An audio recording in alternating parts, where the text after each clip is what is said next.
Imaginez que vous vous promeniez seul dans un cimetière vide à minuit, avec pour seul guide la lumière de la pleine lune. Le silence est épais, pressant vos sens. Soudain, vous entendez un faible appel désespéré à la pitié provenant d'un endroit proche. Votre cœur s'emballe tandis que vous avancez, réalisant que quelqu'un, une femme, plaide pour elle. La vie et ses ravisseurs sont sa propre famille. Ce n'est pas l'intrigue d'un film d'horreur. Il s'agit d'un événement réel qui s'est déroulé à Médine, en Arabie Saoudite. Un homme nommé Abdul Gore est tombé sur quelque chose d'impensable. Cette histoire de trahison, de rédemption et de lutte pour la survie vous hantera longtemps après la fin de votre lecture. À Médina, en Arabie Saoudite, un homme, Abdul Gore, vivait en marge de la société. Avec un petit groupe d'amis, il vivait de la criminalité, principalement en cambriolant des banques et des magasins. Pour eux, cette vie de vol et d'évasion était devenue une routine. Mais un soir, cette routine s'est effondrée de la manière la plus inimaginable qui soit. Après avoir réussi à braquer une banque un soir,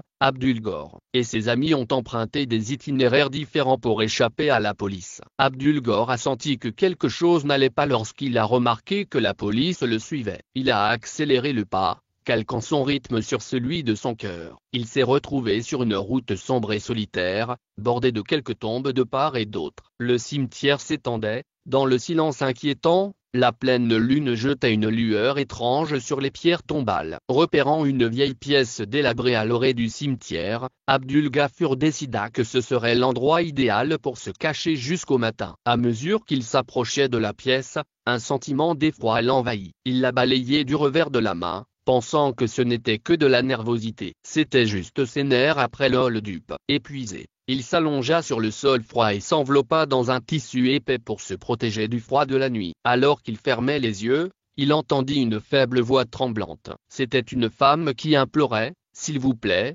ayez pitié de moi, je suis ta sœur. Ne faites pas ça. » Le désespoir de sa voix était palpable. Abdul Gore se redresse instantanément. Son cœur battait dans sa poitrine et il tendait l'oreille, captant des bribes d'une autre conversation. Des voix de jeunes hommes s'exhortaient à se dépêcher de l'enterrer avant que quelqu'un ne les voie. La peur s'est emparée du cœur d'Abdul Gore lorsqu'il a compris ce qui se passait. Prenant son courage à deux mains, il se dirigea discrètement vers la source des voix. Abdul Ghaffur a assisté à une scène indescriptible. 4 jeunes hommes se tenaient autour d'une tombe ouverte, à côté de laquelle gisait une jeune femme, ligotée et sans défense. C'était leur sœur. Ils s'apprêtaient à l'enterrer vivante. Abdul Ghaffur a regardé, figé dans l'horreur. Les hommes la poussaient dans la tombe et commençaient à se dépêcher. En entassant de la terre sur elle, ses cris s'affaiblissaient. Sa voix était étouffée par la terre qui recouvrait son visage. Lorsque ses frères sont enfin partis, convaincu que personne n'avait été témoin de leur crime, Abdul Gore s'est précipité vers la tombe,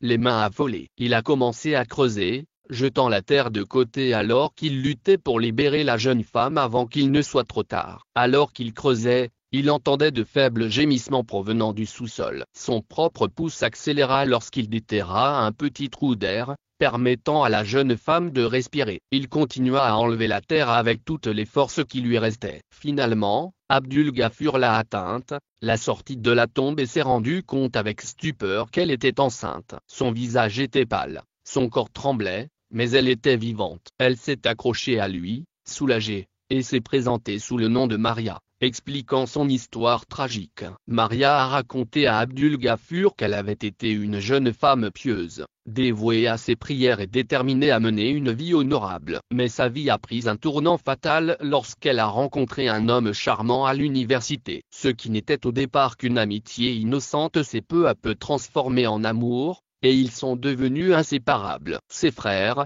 qui étaient sa seule famille après la mort de ses parents, n'étaient pas au courant de sa relation. Un jour fatidique, alors que ses frères sont absents, Maria invite son amant chez elle. Ils se sont laissés aller à leurs émotions et, dans un moment de passion, Maria s'est retrouvée à porter son enfant. Désemparée, elle se confie à sa tante, qui l'héberge et lui promet de garder le secret. Mais lorsque ses frères l'apprennent, leur rage est sans limite. Sans se soucier de sa vie, ils l'ont traînée dans un cimetière tard dans la nuit. Night était déterminée à enterrer le déshonneur qu'elle avait apporté à la famille dans ses derniers instants. Alors qu'il la recouvrait de terre, elle s'est mise à implorer la miséricorde de Dieu, espérant un miracle qui lui sauverait la vie. En entendant l'histoire de Maria, Abdul Ghaffur est resté abasourdi, mais il n'a pas pu s'attarder sur son état de choc.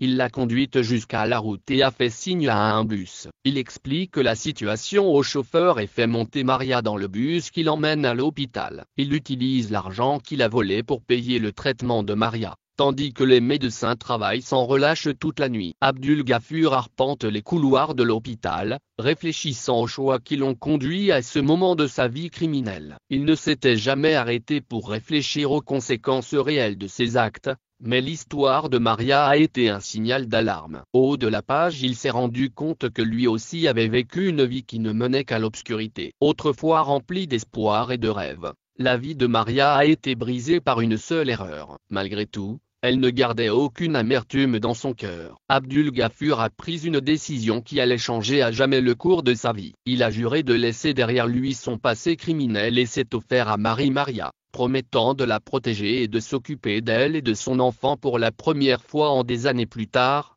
il s'est senti investi d'une mission et a ressenti le désir de mener une vie intègre. Aujourd'hui, Abdul Ghaffur et Maria sont mariés, élèvent leur enfant ensemble et vivent une vie ancrée dans la rédemption et la gratitude. Le parcours d'Abdul Ghaffur, qui est passé d'une vie de criminalité à une vie de repentir, témoigne du pouvoir d'un changement véritable. Leur histoire prouve que même les erreurs les plus graves peuvent être pardonnées et qu'il n'est jamais trop tard pour chercher le pardon et repartir à zéro. Cette histoire remarquable montre que l'esprit humain peut trouver la rédemption même dans les moments les plus sombres. Elle nous rappelle avec force que, même si nous commettons des erreurs, nous avons tous en nous la capacité de pardonner et de changer. La vie d'Abdul Ghaffur a pris un tournant qu'il n'aurait jamais pu anticiper, mais en sauvant